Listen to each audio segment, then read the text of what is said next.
Audio కవి చక్రవర్తి కవి కోకిల గుర్రం జాషువా గారి 129వ జయంతి సందర్భంగా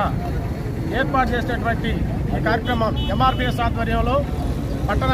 అధ్యక్షుడు గూడూరి ప్రభుదాస్ గారు, గుంటూరి ప్రభుదాసు, అలాగే జిల్లా నాయకులు తిరువిధుల బాబు గారు, ఉద్యోగ నాయకులు ఎండూరి రాజారావు గారు, ఎంఆర్పిఎస్ సీనియర్ నాయకులు చంద్రాజపల్లి ఆంజనేయ గారికి, ఈ కార్యక్రమానికి ఇచ్చేసినటువంటి ఉద్యోగ నాయకులు కిషోరానికి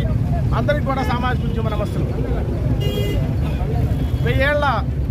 తెలుగు సాహిత్య చరిత్రలో ఇప్పటి వరకు ఊహాజనితమైనటువంటి సాహిత్యాన్ని పువ్వుల మీద ఆడవాళ్ళ మీద తప్ప ప్రజలకు ఉపయోగపడినటువంటి సాహిత్యాన్ని రాసి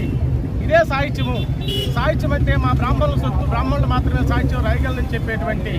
100 సంవత్సరాల తెలుగు సాహిత్యాన్ని మొత్తాన్ని కూడా భ్రష్టు పట్టించినటువంటి సాహిత్యం మనకి ఇప్పటి వరకు తెలుసు. అయితే మహాకవి జాషువా